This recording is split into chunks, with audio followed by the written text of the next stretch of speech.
Welcome to another BAR walkthrough video from SuperfastCPA. I'm Logan, and in today's video, we're going to be going over BAR Area 3. This is section C6, and this is an application topic. Calculate the amount of non-exchange revenue to be recognized by state and local governments using the accrual basis of accounting and prepare journal entries. Now, one thing I want to say really quick is this is actually slightly out of order. And as far as the order of the blueprint goes, normally it would have you cover the same thing, but under the modified accrual basis of accounting. But to me, it made more sense, when I kind of was researching this and making material to do accrual basis first, and then we'll talk about modified accrual basis in the next video. So we're going to be learning about this in the SuperfastCPA way, which is diving straight into the questions to learn the material. Now, if you don't know much about our strategies, make sure you go to SuperfastCPA.com and sign up for our free 1-hour webinar. In that 1 hour, for free, we will teach you the key ingredients to passing the CPA exam so you don't waste months or even years of your time failing exams. And then from there, you're going to want to learn more. So make sure you also check out becoming a pro member. They get access to the pro course, which is basically a much more in-depth version of the 1-hour webinar. You can also get the study materials bundle where we have our mini quizzes, our audio notes, and our review notes, which are great for using on the go. Or you could get the total bundle, which includes everything, both our supplemental study materials and the pro course. And one thing that you can get access to, currently it's in the pro course, but we're going to move it to the study materials, is the full versions of these YouTube videos. So in today's video, we're only going over 5 questions on YouTube, but in the full version, we are going to go over 10 questions. So if you like this as you're watching it and you want to get a little bit more help and a little bit more understanding, make sure you check out becoming a part of SuperfastCPA so you can get access to the full versions of these videos. Now, with all that out of the way, let's dive into the first question. All right, here we are at question 1, and as we're getting started, I want to point out a strategy that is very useful for test day, which is reading the last sentence of the question first. Now, in this situation, it's not extremely helpful because there's really only 2 sentences, but very frequently there will be these big multiple sentence or even multiple paragraph questions, and reading the last sentence first will give you context for what the question is really about. It's essentially usually what the actual question is. So read that first so that you have context as you're reading through the rest of this. And like I said, there's going to be some situations where it's not extremely necessary, but it is a very good habit to be in, especially for the exam, because you have no idea what you're going to be seeing on exam day. So every little bit helps, especially getting that context right at the beginning. So let's do that here. Which of the following correctly identifies an exchange revenue and a non-exchange revenue? Let's go to the beginning. A city receives revenue from several sources during the year. Okay, so again, not too much information there. What is an exchange revenue and what is a non-exchange revenue? Let's go through the options. Is it a property tax is exchange revenue, while a fee charged for a building inspection is non-exchange revenue? Or is it a fee charged for admission to a city-owned museum is exchange revenue, while a property tax is non-exchange revenue? Is it a state grant received to operate a public health program as exchange revenue, while a monthly water bill is non-exchange revenue? Or is it a sales tax being exchange revenue, while a fee charged for using a municipal parking garage is non-exchange revenue? So just based off of what you probably understand exchange to mean, you can probably kind of think your way through this or logic your way through this just based off of the meaning of exchange and non-exchange. But if you don't want to try that, or if you're not sure, that's okay. We are going to use these questions in this video to learn what we need to know for this blueprint task. So let's go ahead and go to the answer to start learning. Okay, here we are at the answer B. A fee charged for admission to a city-owned museum is exchange revenue, while a property tax is non-exchange revenue. So let's talk about the difference between those two. An exchange transaction occurs when each party gives and receives approximately equal value.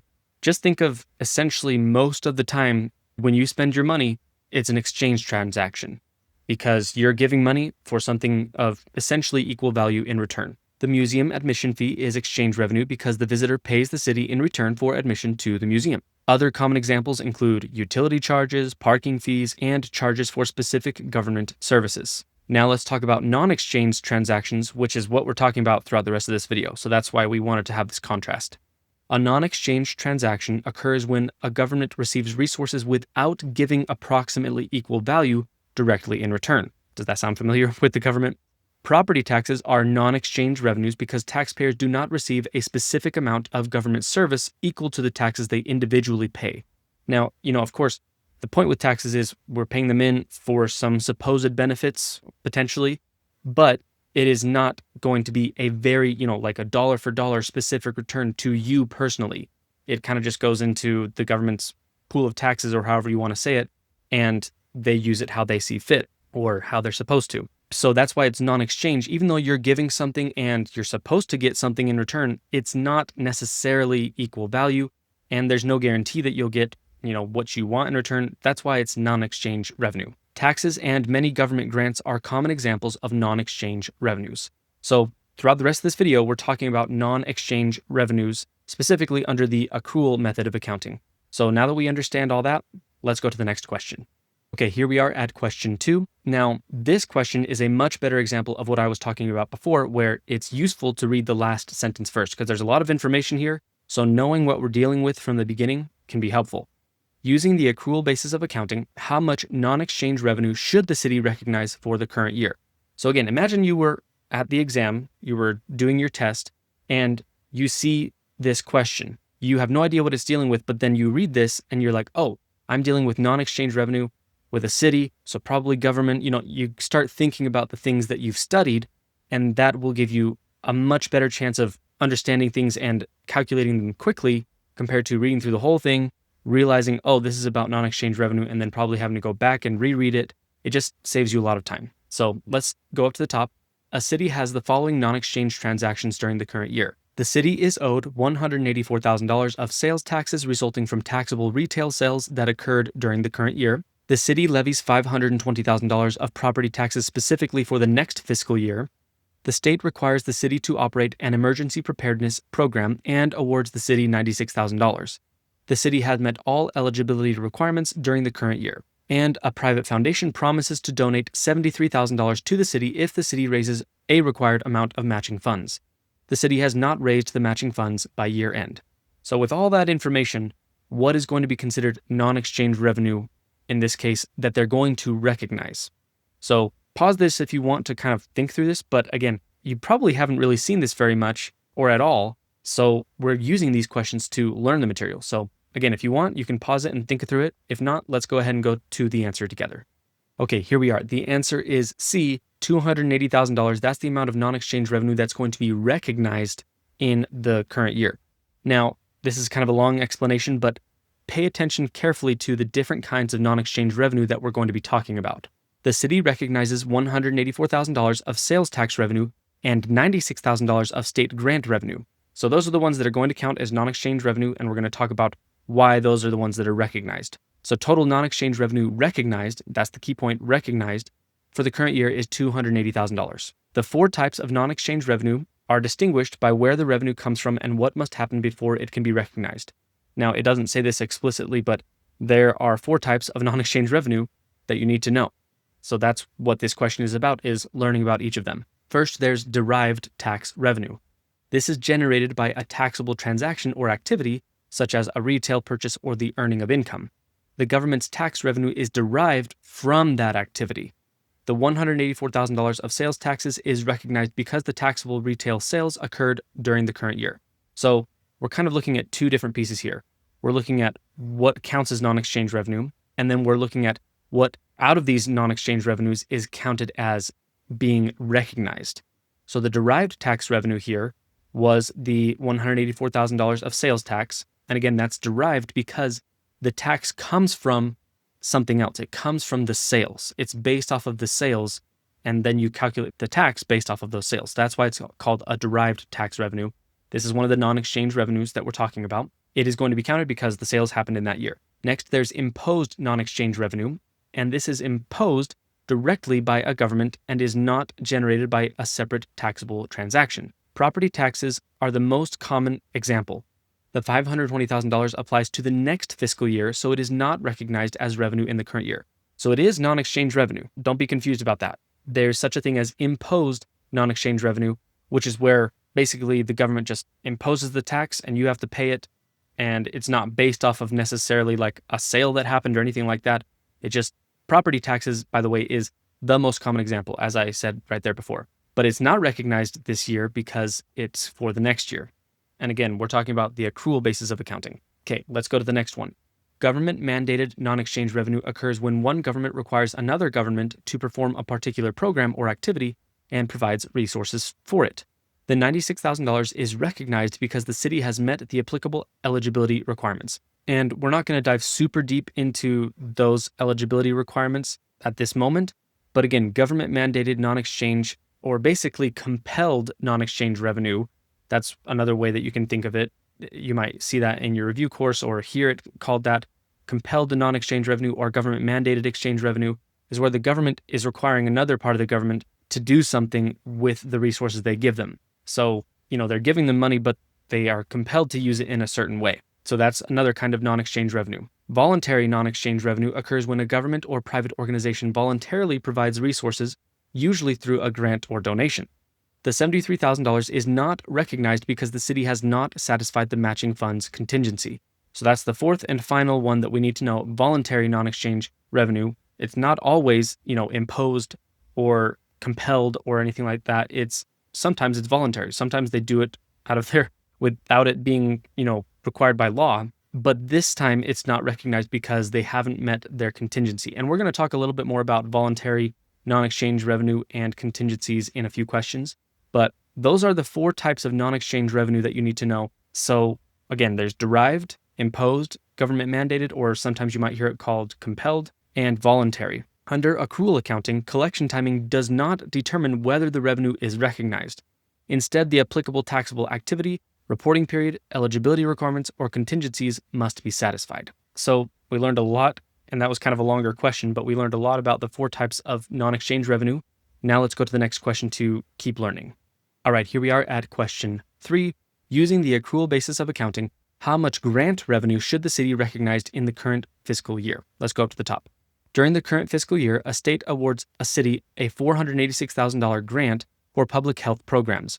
The grant agreement specifies that $192,000 may be used for programs during the current fiscal year, and $294,000 may not be used until the following fiscal year. The city meets all other eligibility requirements and receives the entire $486,000 before the end of the current fiscal year. Okay, so under the accrual basis of accounting, how much grant revenue are they going to recognize? Now, based on what we've learned so far, maybe you could give this a guess.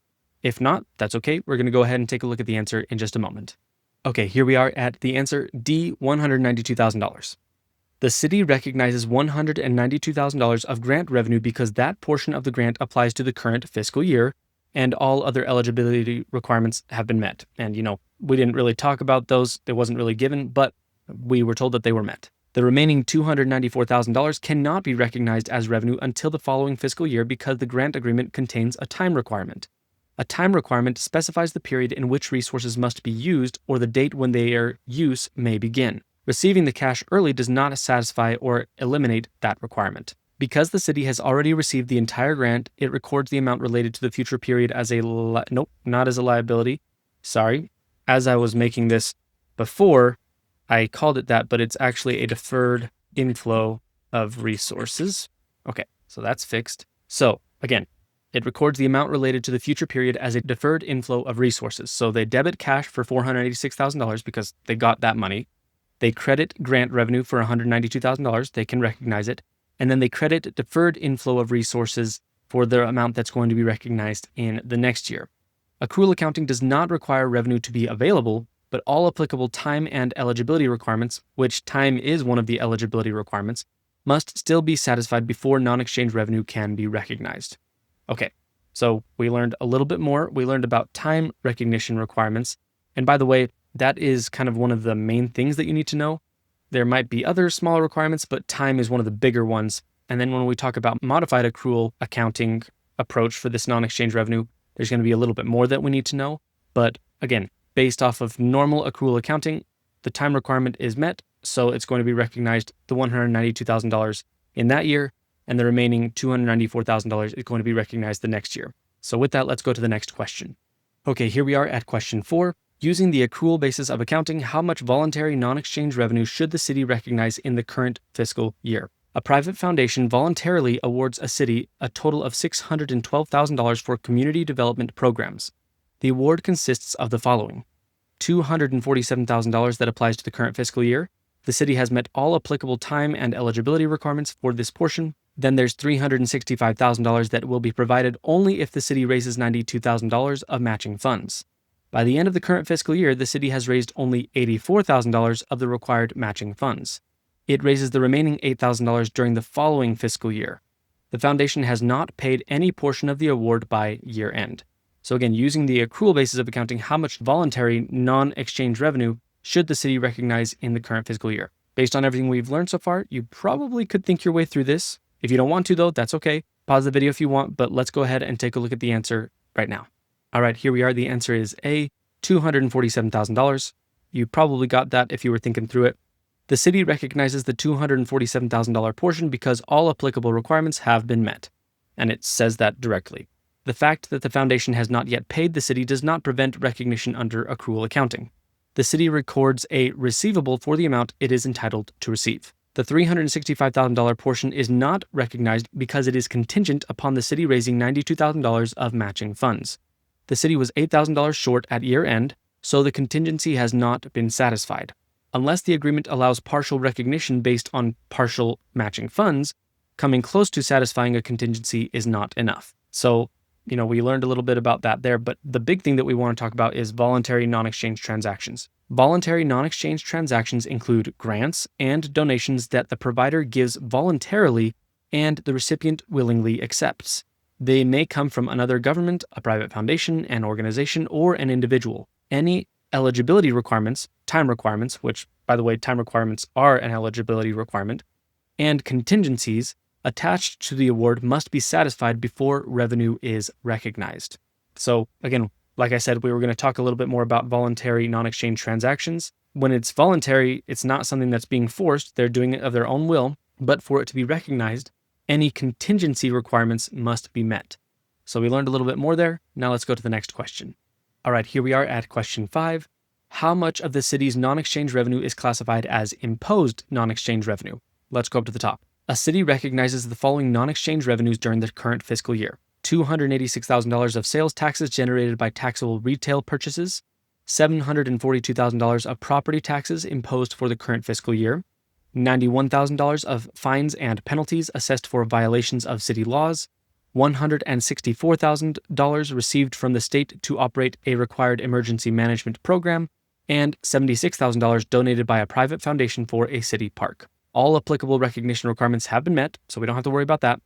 So again, how much of this is classified as imposed non-exchange revenue? Now, think about what we learned, especially in question 2. We've talked about the different kinds of non-exchange revenue. Pause the video, think through this, try to get it right, and when you're ready, come back, we'll look at the answer together. All right, here we are at the answer, B, $833,000. That's how much is going to be imposed non-exchange revenue. Let's go through this. This consists of $742,000 of property taxes and $91,000 of fines and penalties. So let's remember what imposed non-exchange revenue means. Imposed non-exchange revenue results when a government imposes an assessment without providing approximately equal value directly in return. Property taxes are imposed directly, and remember that's one of the most common ones, on property owners, while fines and penalties are imposed for violations of laws or regulations. Fines and penalties are another very common one. Fines and penalties, property taxes, some of the most common imposed non-exchange transactions, so remember those. The remaining amounts represent other types of non-exchange revenue, and we have covered these, so that's why I wanted to do this question to kind of refresh you and help you remember the different types. The $286,000 of sales taxes is derived tax revenue because it is generated by taxable retail purchases. The $164,000 state payment is a government-mandated non-exchange transaction because the state requires the city to operate the program and provides the resources for that purpose. The $76,000 foundation donation is a voluntary non-exchange transaction because the foundation willingly provides resources to the city without receiving approximately equal value in return. So again, there's imposed, there's derived, there's government mandated, and there's voluntary. Those are all the different kinds of non-exchange revenues. That's kind of the biggest thing that you need to remember from this video is those 4 different types, but we talked about some other things as well. Now, before we go any further, let's do one more part of the SuperFast CPA process called pillar topics. Now, the idea behind pillar topics, if you don't know, is as you're going through the questions to learn the material in your main review course, you will notice the things that keep popping up. You'll see the same 4 non-exchange revenue types popping up throughout the questions. So you make a note of that in your own words. Again, it's essentially the key point or the pillar topic that you pulled out from the questions so that you know what is most important to know for the exam. So with that, let's go ahead and take a look at the pillar topics for this video. Okay, here we are at the pillar topics. Again, essentially the key points, a summary of the most important things we were supposed to learn from those questions. So let's go through this. Exchange revenue results when a government provides approximately equal value in return, such as charging for utilities or admission to maybe like a museum or something. Non-exchange revenue, which was what we were talking about the whole time, includes taxes, grants, and donations for which the government does not provide approximately equal value directly in return. Derived tax revenue comes from taxable activities such as retail purchases or earned income, while imposed non-exchange revenue is assessed directly by the government, such as property taxes, fines, and penalties. So they are different, derived and imposed. Government-mandated non-exchange transactions occur when one government requires another government to perform a program and provides resources for it. Voluntary non-exchange transactions include grants and donations willingly provided by governments, organizations, or individuals. So again, those are the four types: derived, imposed, government-mandated, and voluntary. Now let's go to the next one. Under accrual accounting, which remember that's what we were talking about here. In the next video, we're going to talk about modified accrual.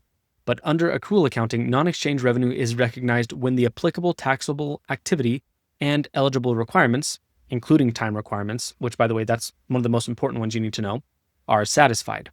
Revenue does not have to be collected or available to be recognized. And then finally, to kind of delve in a little bit more into voluntary non-exchange revenue, voluntary non-exchange revenue is not recognized until all applicable contingencies, such as matching fund requirements, have been satisfied. It's not quite the same as, with derived or imposed. Resources received before a time requirement is met are recorded as a deferred inflow of resources rather than as revenue. So again, those were the pillar topics. Those were the key things that we were supposed to learn from those questions. Now, that is the end of the YouTube version of this video. Remember, we're doing 5 questions and the pillar topics, but if you become a part of SuperfastCPA, you can get access to the full versions of these videos, which this one would be 10 questions, so that you can get a little bit more help and a little bit more understanding. So again, if you like this, make sure you check out becoming a part of SuperfastCPA. One of the easiest ways to do that is by first going to SuperfastCPA.com and signing up for our free 1-hour webinar training. In that 1 hour, we will teach you the key ingredients to passing the CPA exam so you don't waste months or even years of your time failing exams. It'll be totally worth your time. And then from there, you can start learning more about SuperfastCPA, like getting the pro course or getting the study materials or getting the total bundle, which includes everything, including the full versions of these videos if you get the total bundle. Now, as we finish this video, if you liked it, make sure to like it and leave a comment in the YouTube video. Thanks for watching or listening, and I will see you in the next one.